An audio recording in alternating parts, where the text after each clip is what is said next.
3,262 pages across 11 different books, 10 of which I finished outright last month. May was such a good reading month for me. I was 100% not expecting it in the slightest, and I had a fantastic time. So let's dive into these books chronologically and tell you what I read. Inside of this bind-up of The Eagle of the Ninth Chronicles by Rosemary Sutcliffe is the book The Silver Branch, the second book in the series. I read the first one when I was about 9 or 10, and this has been sat on my TBR ever since. Very mad with myself because although this wasn't a 5-star read, I did enjoy it. I ended up giving this one 3.5 stars on Corepile, and it's a lot of fun. It is a historical fiction that is set in ancient Britain during Roman times, and there is of course the Roman occupation, and it is a combination of ancient Roman history but also looking into the indigenous peoples from the island at the time. I just really like how this was all woven together. Everything was quite thoughtful. I'm really looking forward to reading what is the 4th book in the series, but is the 3rd book in The Eagle of the Ninth Chronicles. I don't know if I'm going to pick any more of the books up.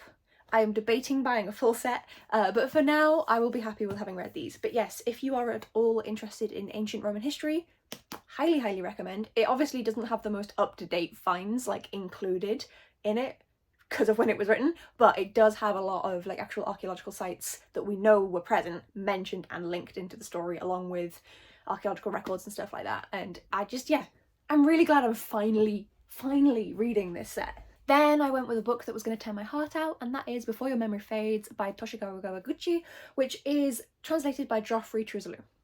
This is the 3rd book in the Before the Coffee Gets Cold series, and oh my god, this again made me cry, as per. This one isn't set in Tokyo, it is instead set on the hillside of Mount Hakodate in northern Japan. I've probably said that wrong, I'm sorry. So it's a different cafe than the previous ones, but it's run by relatives and things of the first one. It's the same premise, the same sit down, drink your coffee situation. And these stories every time are just beautiful. I don't want to spoil anything. There's always multiple people who sit down and drink the coffee throughout each of the 3 books I've read so far.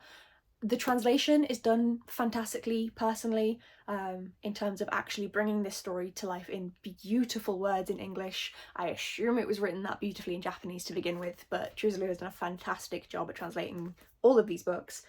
They will forever be some of my favourites. I will cry at each and every one of them. It's very much about coming to terms with what has happened in your life and accepting the way that things have been and will be, and using that to make your life happier is the overall theme of all 3 books so far, and it's just beautiful. So obviously this got 5 stars. Another 5-star read is The Blood Trials by N.E. Davenport, and I am mad that I didn't manage to pick up the matching Illumicrate book for, oh no, nope, I'm not gonna remember it, but the second one. Image here, sorry editing Abby. This is such a good book. Okay, so also ancient Roman inspired in some ways, in terms of the military that we have here, and we follow our main character, who is the only dark-skinned black character in the entire military at this point, and she's training to become a Praetorian. That's an actual term from Roman military. In this, it is the best of the best. To compare it to modern British military, it would be the SAS sort of thing, and it is really tough training. They basically try to kill them. But also on top of that, we believe that her grandfather, the man who raised her and who was the only black man who was high up in this society's ruling oligarchy, we're pretty sure he was murdered. And so we follow her trying to figure out who would murder him, why specifically, obviously racism, but also is there anything else that is linking to that? And she is also trying to become a full-fledged Praetorian, and there's just so much that's going on here. The character development across this book, realistic and done just mwah. The characters develop so far, and the plots that are happening in the background, the political machinations are done so well. This is fantastic, absolutely fantastic. It does get dark in quite a few points. I wasn't sure whether this was YA or adult. I am pretty sure it's adult. Like, it's fine, you could give it to an older teenager, but it's just so good. It's just so good, and I'm so mad I don't have the matching second copy from a Luma crate. They sold out. I'm trying to buy it secondhand because I need it in my life. It's perfection. This book is fantastic. I was encouraged to finally pick it up by Hannah from Outta because she read it and loved it, and oh, thank you for making me pick it up sooner than I would have, because it was just so good. It was just so good. Then a book that was both a reread and wasn't, and that is Armageddon Out of Here by Derek Landy, a collection of Skullduggery Pleasant short stories. The reason this is both is because there is, oh, here we go. This is when I start ruining my bookshelves. That's not what I'm looking for. It's this one. So this was originally published in hardcover. This is the first edition of the book, and he published this version, one, because he brought out more short stories, and two, it then matches the grimoire with the same cover style and texture and stuff, and there's no dust jacket. A fair number of these stories were rereads for me. I think there was 1, 2, 3, 4, 5, 6, 7 that were brand new for me.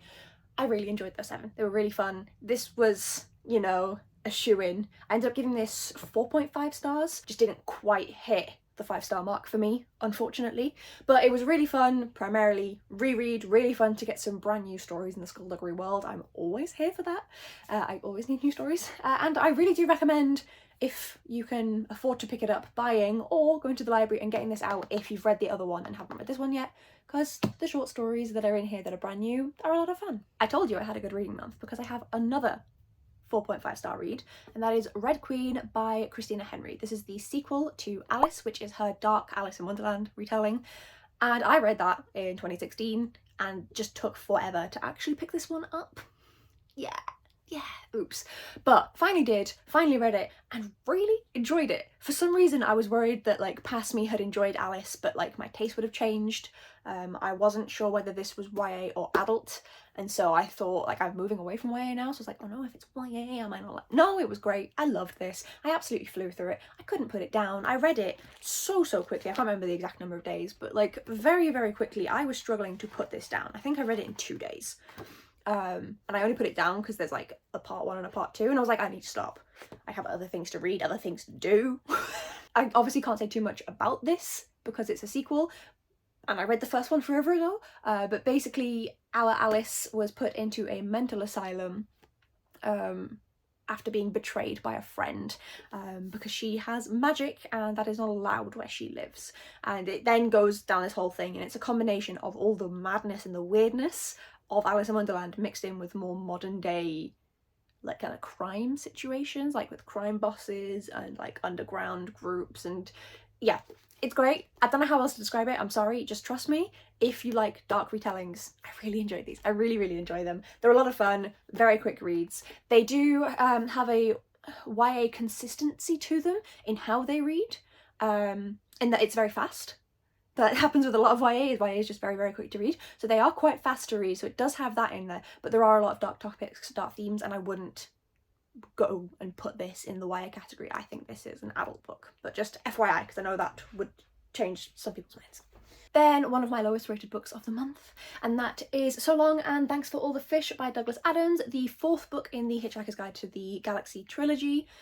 This one got a 3.25. So just lower than Silver Branch. Again, I can't say too much about the book itself because it is the 4th book in a series. However, in terms of just kind of what's going on in here, it is one of the like quintessential sci-fi worlds that was created by a British bloke back in the 70s, 80s. Very much that style of humour, old-fashioned British humour, old-fashioned. Not top hats, just more idiots. These, obviously, you have had the character development over multiple books, so that is vastly improved, and I actually really liked the plot that was in here. Unfortunately, the misogyny does take away from it a fair amount. It's that misogyny where it's like, oh no, but it's fine because the girl's cool with it. It's that misogyny, which is just really annoying to read. As a woman, you get used to reading that. So I'm used to being able to separate it out from the book I'm actually reading, and when you do separate it, I enjoyed this, and that is why it got 3.25. But yeah, this series is fine. I don't know that I would recommend it nowadays to anyone other than, you know, straight white men. I'm still reading them. I'm still gonna read them all. Now for a much more positive one. Gideon the Ninth by Tamsyn Muir. Oh my god, this book. Okay, so Gideon the Ninth, 5-star read. Oh my god, loved it. Oh my god, loved it. How do I... The best description is this one down here. Lesbian necromancers explore a haunted gothic palace in space. So it's a mix of sci-fi fantasy. Technically it is sci-fi. It's set in, I assume, the future. You go, like, at one point you're traveling between different planets. You know, there's like, my visual imagery for some of the rooms is very much like all steel and like clean and sterile, but then it is also a haunted gothic palace filled with cobwebs and skeletons, which feels a little more fantasy, and they fight with swords. So it definitely is a mix of the both. I feel like it's more sci-fi heavy at the beginning and then is more fantasy-esque at the end. Gideon is fucking mental. To give a little spoiler into one of the other books I picked up, which was a reread, Murderbot, that's why I did, because it's the same sort of vibe of like the stupid jibes and the stupid jokes that are in Murderbot's head, but Gideon says them out loud because she has no filter. I really enjoyed the character progression because the characters do change in how they view each other all over as a whole group. As this book goes on, there's people from 8 different planets all come to this one planet, and they are competing to then progress and basically be able to live on the first planet rather than the 2nd through 9th. Bad description, you're going to deal with it. And they all start out hating each other and then change it into more formed hate or companionship, or it's a whole thing. It's a whole thing. It's just done so well. Like, the competing aspect, I really enjoyed how that was written. I really enjoyed the development of the characters. I enjoyed the stupid, dumb humour. The author is a Kiwi. She's from New Zealand, so it isn't that far off of dumb British humour. It is its own different brand, but it's in the same umbrella category. It was just so much fun. I will say the ending I felt was rushed. Realistically, if I'm giving it a well-rounded review, it would be a 4.5. Unfortunately, I fucking loved this book, so you are getting no well-rounded review. It is a 5-star, but the ending was a little rushed. I felt like there could have been a bit more development with that, more time spent over that aspect of things. But regardless, don't care, 5 stars, very excited to pick up Harrow. I need to buy that. I need it in my life. 4 stars, we have my Goldsboro Science Fiction Fantasy Book Box book of the month, and that was Dragonfall by L.L. Lamb. This is another author that I have a book by that I didn't click at first, Goldilocks, on my TBR. Very excited to read that. That's a sci-fi. This is a fantasy. We're in a world where dragons used to run this world, and they were forced out by humans hundreds of years ago, and the humans managed to butcher the magic that dragons have and now use it for their own gain. And it's been so long that the humans now see dragons as these gods, and they don't remember that they are the ones who exiled them, and they don't remember that they exiled them for a reason. And so we follow 2 different perspectives primarily, and one is a dragon who has come through to the human side, another is a human already on the side who then interacts with the dragon, and when they bond, they have to try and find a way to, you know, get one dragon home, to get the human what they want in order to kind of continue with their life, and they're poor, so like trying to get them some money. It's a whole thing. I'm really bad at describing books. I really enjoyed the representation in here. So we have a main character who is I believe asexual, or somewhere on that spectrum. They're also non-binary and they are disabled, so they are slightly hard of hearing, and they also have other ailments, more physical disability. And so yeah, the representation in terms of that is done absolutely fantastically.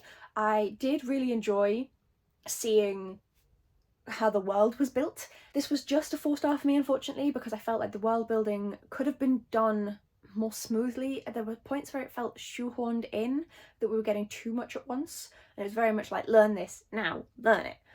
On top of that, the relationship between the 2 main characters, it didn't gel properly, and I don't mean that they didn't gel properly, that's fine. Gideon and Harrow do not get on for most of the book, but it didn't quite flow well together. I wanted it to just work a little better. I don't know what I wanted from it, but it wasn't quite this. 4 stars. I'm pretty sure I am going to carry on with the series. I will be buying the matching editions from Goldsboro when they come out. But yes, wasn't perfect. It was good, but not perfect. And then my last 2 reads of the month were both 5 stars, and they were both rereads. The first rereads I've done in 2023, and that is the first 2 books in the Murderbot series, the Murderbot Diaries, and that is All Systems Red and Artificial Control, both by Martha Wells. This essentially follows a security unit that is assigned to individuals who are going off exploring planets, etc., because they can't get insurance without having one of them with them. Our security unit, Murderbot, self-named, has hacked their governance module, and so basically can do what they want, and despite that, they basically just still do the job. It's just that they will sometimes make decisions that they would have been, you know, like zapped for and told off for in the past, and they don't report everything to their owners. And we basically follow them becoming their own person rather than this entity, this security unit. It's brilliantly done. Lots of dumb quips. Like I mentioned when I was talking about Gideon, these are just comfort reads. And the end of my month, unfortunately, was not the greatest. My end of May, beginning of June was a bit of a rough time. And so I just wanted to go back to some fun comfort reads that I was just going to enjoy. And the gift was a little long to do that with. So I went with Murderbot instead and absolutely loved it. As always, this is my third reread of both of these. So, but yes, that was my month. My average rating for all of these, I wrote it down, is 4.5 stars. And that is with 2 books that were under 4 stars. Everything else was 4 stars or higher. Like, it was an amazing reading month. I don't know how I managed to get through quite as much as I did. That's not going to happen this month. Not at all. Not even in the slightest. As I'm filming this, I have my driving theory test this evening. So I haven't really read anything this month because I've been revising because I don't want to have to pay and do that again. But yes, May was fantastic. So let me know what your favourite book was from May. I really struggled between 3, not including my rereads, obviously. These 3 books that are all very different vibes, but all fantasy or sci-fi. This one made me cry, this one was written beautifully, and this one made me laugh, and I loved them all. So these are my favourites. So let me know your favourite or favourites of May that you read down in the comments below. If you'd like to see what I am planning to read on June, if I actually manage to get around to it, it will be one of these sides. So you can go and watch my TBR. Wish me luck, please. And yes, thank you so much for watching, folks. I'm still enamoured of what a great month I had. Like, it was just wonderful. So yes, my TBR is currently at 172 books. So it's down on last month, but still up from the start of the year. So I think, was it 174 at the start of the year? Who knows? I need to read more and I need to buy less. Thank you so much for watching, folks. I will see you lot in the next video. Bye!